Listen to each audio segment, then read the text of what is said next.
Baobá. Esse é o nome de uma árvore de origem africana que hoje pode ser encontrada em várias regiões do Brasil. Ela chegou ao nosso país trazida de maneira quase clandestina pelos escravizados. No programa Cidadania, nós vamos conhecer um projeto de educação antirracista que é desenvolvido a partir da história dos baobás. Quem vai conversar com a gente é o criador do projeto, o professor André Lúcio Bento. Muito obrigado pela presença aqui no nosso programa. Eu que agradeço, Ronaldo, a oportunidade. Bom, nós vamos falar de uma árvore, do baobá.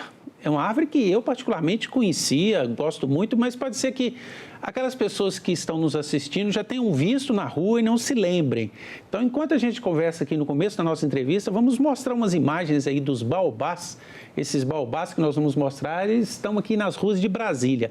E eu queria que você falasse para nós, André, o que significa o baobá na cultura africana? O baobá é uma árvore com múltiplas representações, né? O baobá tem uma importância material, é uma árvore que fornece alimentos, o seu fruto é comestível, suas sementes também são, quando torradas, suas folhas são consumidas cruas ou refogadas. Também é uma fonte de remédios, o baobá é muito importante na medicina tradicional africana. É uma árvore que tem propriedades antipiréticas, né? Combate a febre, problemas estomacais, níveis de diabetes. Então, em alguns países da África, o baobá é conhecido inclusive como a pequena farmácia, porque ele fornece para, sobretudo, as populações tradicionais, né? Ele fornece substâncias que combatem diversas doenças. E as crianças, quando nascem, consomem muito o mingauzinho feito com a farinha do baobá, porque é um fruto muito rico em cálcio e em vitaminas. E então as crianças ali das comunidades tradicionais vão crescendo mais fortinhas, né? E as mulheres, quando grávidas, também consomem muito o fruto e as folhas para a produção de cálcio e de leite de qualidade para as crianças. Então é uma árvore que tem essa importância material muito grande. Pois é, além dessa importância material, ela tem também alguma importância simbólica, cultural, até religiosa para os africanos? Sim, é uma árvore que é sagrada para todos esses povos tradicionais e para alguns, né? A gente sempre tem que pensar a África na sua complexidade, né? E não como um bloco compacto. Em algumas regiões de alguns países, o baobá chega a ser uma divindade, então cultuado como um orixá, o orixá do enraizamento. E, do ponto de vista simbólico, é a árvore que simboliza ancestralidade, resistência, e por isso ela veio parar no Brasil, por causa desse conjunto de representações. E ela é encontrada em todo o continente africano ou em alguns países especificamente? Ela é encontrada no continente abaixo do deserto do Saara e das 8 espécies de baobás africanos, 6 estão na ilha de Madagascar. E existe um baobá endêmico do norte da Austrália. E, curiosamente, lá no norte da Austrália, ele tem também as mesmas representatividades que tem no continente africano e também na ilha de Madagascar.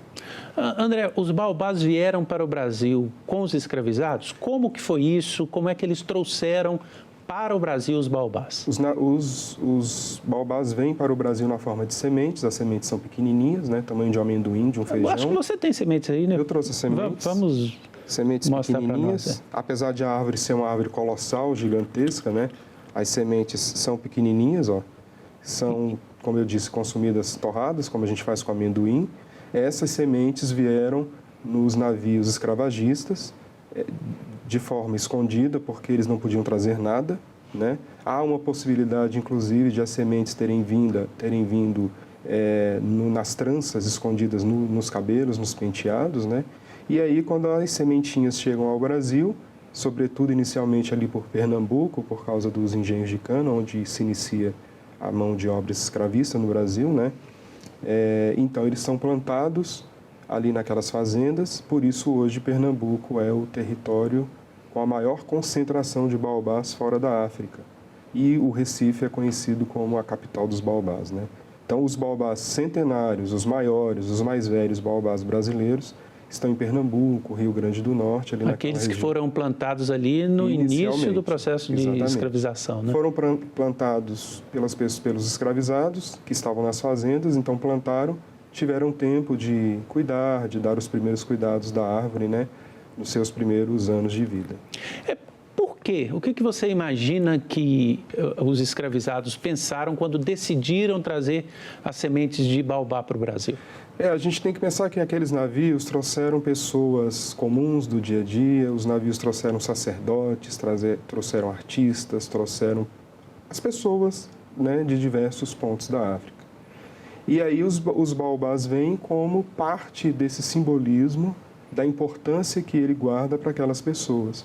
Diferentemente de outras plantas que também vieram, como inhame branco, feijão fradinho, que são plantas que você planta e dali a poucos meses você consome, os baobás, por terem uma duração milenar, eles só dão frutos quando já estão com 20 anos, 19 anos. Então, os baobás são a prova de que não vieram como uma subsistência imediata, né?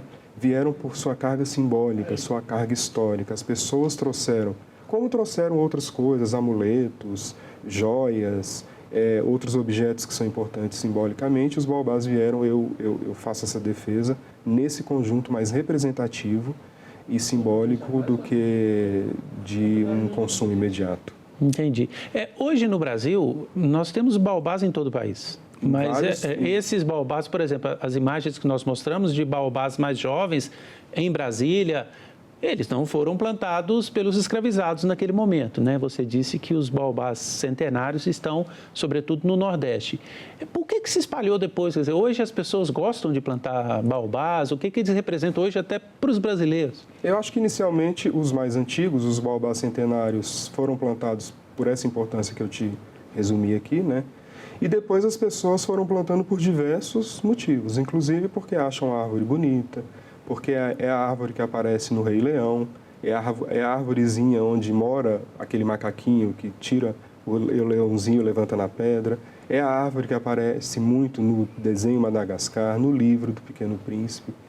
E é uma árvore muito diferente do ponto de vista estético. Isso causa também curiosidade nas pessoas.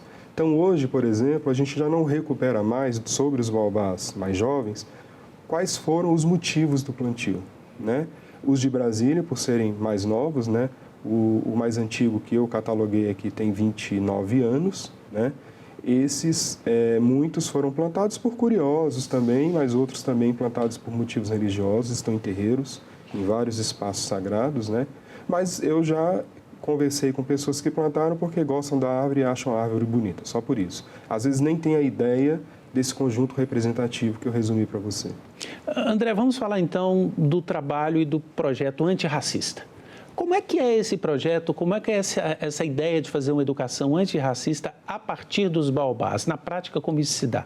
É porque os baobás, quando as pessoas se limitam à sua questão estética, a flor, tem também uns mitos em relação à flor. A flor é muito bonita, ela é uma flor pendular que fica de cabeça para baixo. Tem gente que tem a lenda urbana que diz que o baobá só dá flor a cada 50 anos, não é verdade? Ele dá flor todos os anos, mas é uma flor muito efêmera, dura só 24 horas, né?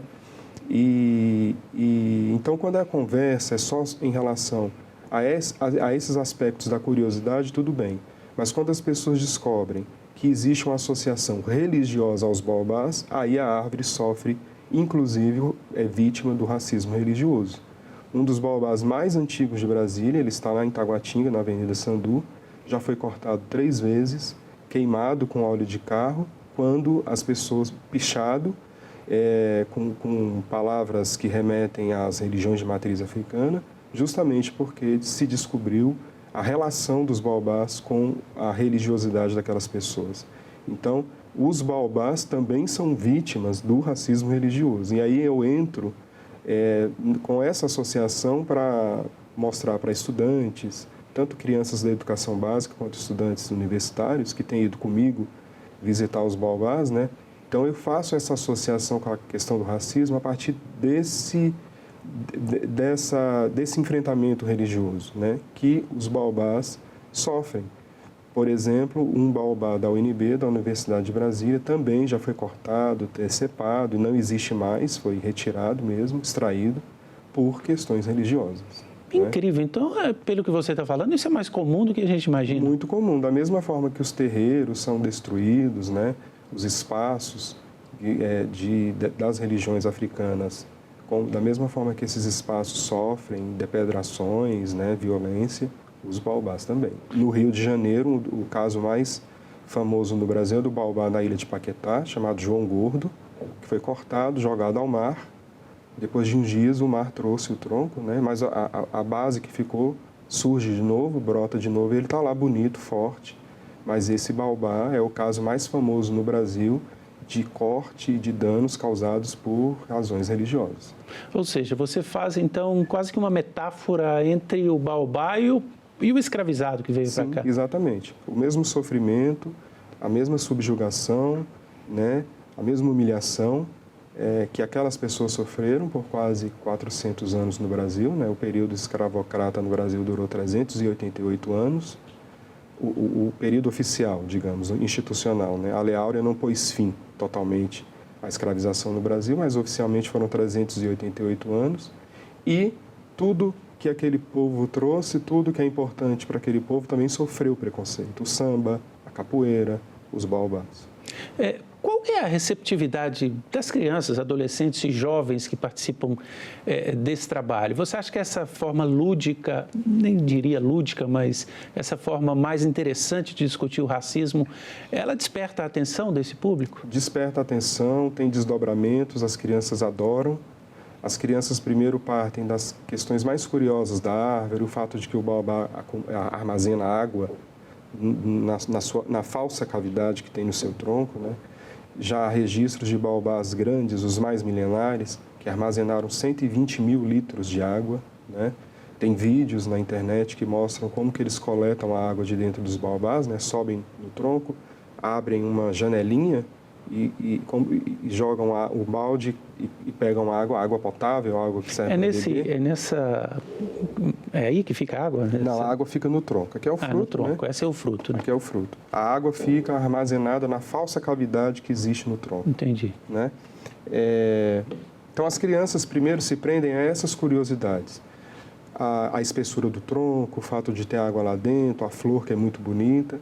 E, aos poucos, eu vou introduzindo com elas, né, a questão do preconceito que a árvore sofre quando as pessoas descobrem a sua importância, sobretudo religiosa, para os povos tradicionais africanos. Qual que é a conexão prática do baobá com a religiosidade de matriz africana?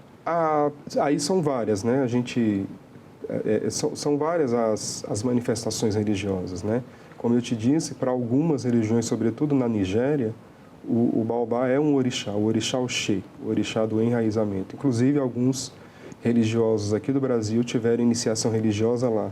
Eu tive acesso às fotos dos baobás na Nigéria, que são cultuados como entidade. No geral, são árvores sagradas e, às vezes, servem como assentamento para outros orixás. Então, são coisas muito complexas, assim, né?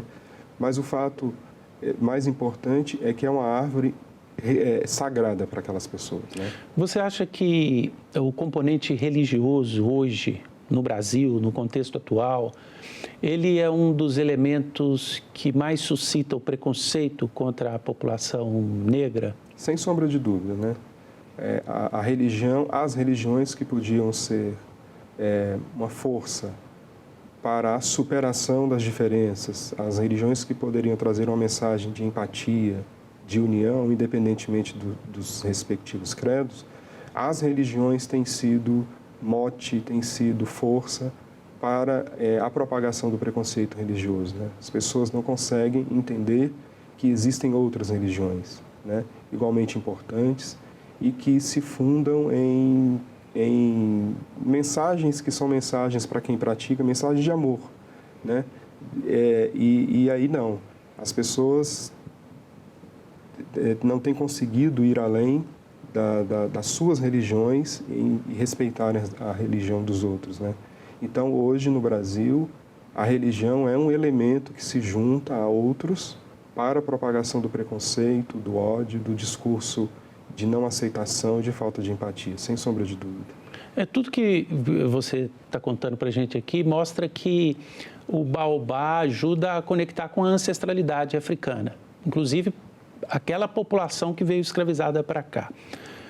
O negro brasileiro, esse que já é de gerações posteriores e que não viveu a escravização tradicional, oficial na pele, como é que ele hoje pode se conectar com essa ancestralidade dele? Há essa conexão? Você acha que esse é um aspecto que precisa ser trabalhado, que as pessoas precisam aprender a se conectar com essa origem? Isso é um aprendizado novo, né? Na verdade, é um processo de reconexão, né? Nós fomos, entre aspas, treinados, né? Primeiro, para negar o que foi a escravização no Brasil, o que é que ela significou em termos sociais, institucionais, políticos, né? Muito do que a gente fala hoje sobre a escravização, a gente só pode falar e comprovar porque tem muita coisa documentada em cartórios, hoje em museus, né? Cartas de liberdade, cartas de alforria, documentos de doação condicional, brigas por herança, setores que trabalhavam com seguro de escravizados nos bancos antigos, né? Então, é muito difícil, até para a população negra, entender o que significa essa ancestralidade, porque isso foi negado, isso foi tirado da gente, né? Então, é aos poucos que você vai entendendo qual é a importância mesmo, de onde a gente veio, do que significa o samba na cultura brasileira, a capoeira, todas as manifestações religiosas. A gente tem reaprendido aos poucos, porque nós fomos treinados a aceitar a herança europeia, né? A herança europeia veio como uma imposição, porque a escravização foi um combo. Foi um projeto econômico, foi um empreendimento capitalista, também foi um projeto que tentou apagar identidades, né? As pessoas chegavam aqui naqueles navios, eles recebiam outros nomes, geralmente nomes ligados à Bíblia ou à religião católica, Francisco, Ana, Maria, né? Se você olhar nos documentos que estão nos cartórios, os nomes são geralmente esses, né? Tudo era negado, como já foi negada a própria origem, né? Ali mesmo, nos navios, porque o Brasil não tinha cais, não tinha porto, né? Os navios não atracavam perto da orla, barquinhos menorzinhos iam até os navios, e ali mesmo já acontecia a separação, né? Entre pai e filho, marido e mulher, entre irmãos, nunca mais iam se ver, né? E ali mesmo, até mesmo antes de chegar, já havia a tentativa do esquecimento do que aquelas pessoas tinham em termos culturais, né? Então hoje, 2024, a gente tem tentado reaprender, né? Recuperar o que nos foi tirado, a tentativa de retirada do que a gente é. É interessante isso que você falou, né? Eu sou descendente de europeus e consegui identificar o navio onde minha família veio da Alemanha, com os nomes de todos, consegui encontrar os meus ancestrais com nome, sobrenome, certidão de batismo. Hoje, para um negro brasileiro, me parece que é muito difícil, ou pelo menos muito mais difícil, descobrir quem são os seus ancestrais. Eu estou certo? Em 1945, o presidente Getúlio Vargas promulgou um decreto estimulando a vinda de imigrantes e textualmente, se não me engano, no artigo 2 do decreto, se estipula que os imigrantes devem ser de ascendência europeia. Eles entram no Brasil, seu avô, os seus entraram no Brasil dignamente pela alfândega, entregando documento, vindo com estímulo financeiro, foram levados para o interior de São Paulo ou para o sul, onde tem terra boa, onde tem chuva. Ninguém veio para a Caatinga de 1945, nem para o Cerrado de 1945, que não produziam nada. Então está tudo lá, está tudo certo. Você pode voltar hoje à Europa, recuperar lá nos cartórios, lá nos registros, todos os passos da sua família, né? Não é o meu caso, né? Os meus vieram num processo de violência, né? Você não tem identificado os seus ancestrais até a África? Não tenho, não tenho essa facilidade, né? Seria um processo muito difícil e até envolvendo um pouco de sorte, né? Para saber realmente de onde eu vim, quem eram os meus, o que eles faziam lá, né? Porque entraram como mercadoria, né? Como eu disse, a escravização foi um grande empreendimento. Mudaram até o nome, como você disse, né? Mudavam o nome. Perde ali a identidade. Perde aqui. Na condição de escravizados não tinham documentos, né? Não tinham documentos. Quando eram alforriados, o documento era a carta de alforria. Quando veio a Lei Áurea, que tirou aquelas pessoas da senzala e mandou para as ruas, e a polícia parava aquelas pessoas e cobravam documentos, a polícia sabia que eles não tinham documentos, cobravam, eles não tinham para onde eles iam, para as cadeias. Muito do que vocês noticiam e mostram sobre o chamado perfilamento da polícia hoje, que é esse tratamento diferenciado para pessoas negras e pessoas brancas, isso não nasce por acaso, isso tem origem ali, né? Na forma como a polícia abordava ex-escravizados nas ruas das grandes cidades, né? Eles não tinham para onde ir, não tinham documento. Os alforriados tinham o documento, que era a carta de alforria, que você precisava andar com ela debaixo do braço, né? Os outros não tinham documentação nenhuma, porque como um copo da nossa casa não tem documento, como um objeto que você compra não tem, né? Até tem uma nota fiscal, mas eles não tinham, né, documentação nenhuma, porque eles eram uma commodity. Né? As pessoas negras foram a grande commodity daqueles tempos. Nesse contexto, e para mudar essa realidade, qual que é a importância de se ter, no ambiente formal de educação, nas escolas, uma educação antirracista, uma educação sobre a cultura africana? Qual que é a importância? A escola é esse espaço de formação, né? É importante. Para além da obrigação que as escolas têm, né, nós temos duas leis, uma lei que mudou, uma primeira, a Lei 10.639, depois foi modificada, que obriga o estudo da herança africana nas escolas, mas para além de uma obrigação, as escolas precisam entender qual foi a contribuição da população negra para a formação social brasileira, para a formação econômica do Brasil, para a formação cultural do Brasil, né?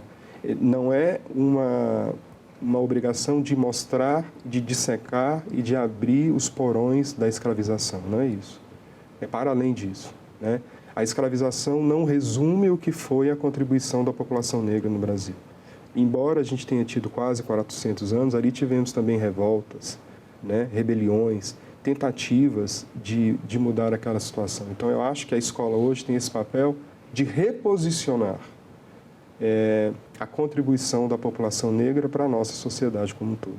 Você identificou, catalogou em Brasília 75 baobás. 75 75. E tem um projeto, está lutando aí para transformá-lo em patrimônio cultural, como é que é isso? Exatamente, eu acho que o Estado brasileiro, no caso o governo do Distrito Federal, né, precisa reconhecer os baobás como patrimônio cultural dos povos tradicionais africanos aqui em Brasília. Brasília é a capital do Brasil, o país com a maior população negra fora da África. Essa condição é nossa porque nós fomos o destino de quase 50% das pessoas negras escravizadas no mundo. O Brasil foi o destino de quase a metade. Por isso, hoje, nós somos o país com a maior população negra fora da África. Brasília é a capital desse país. Na sua construção, a mão de obra dos candangos, né, foi majoritariamente negra. Então, eu acho que, simbolicamente, seria importante o Poder Executivo local reconhecer os baobás como essa herança, como patrimônio nosso aqui na nossa cidade, inserir os baobás no rol do patrimônio cultural de Brasília. E quais são os passos para que isso aconteça? Os passos é a gente ter um relatório, eu estou produzindo esse relatório com fotografias, com a localização, com uma introdução modéstia à parte, bem feita, de toda essa importância que você me questiona aqui agora, porque então a gente entrega para as autoridades do governo e lá existe um comitê que avalia, de fato, a relevância para indicar para o governador se ele assina, se ele concorda com o tombamento ou não. André, muito obrigado pela entrevista, foi ótimo. Eu que agradeço, muito obrigado pela oportunidade. Agradecemos também a sua audiência. Você pode encontrar essa entrevista lá no nosso site, senado.leg.br/TV, já está lá, você pode compartilhar, enviar para as pessoas que você conhece, para as pessoas que precisam aprender um pouco mais sobre a educação antirracista. E vá também no YouTube da TV Senado, que você encontra lá todos os conteúdos que nós produzimos aqui. Muito obrigado pela audiência e até o próximo Cidadania.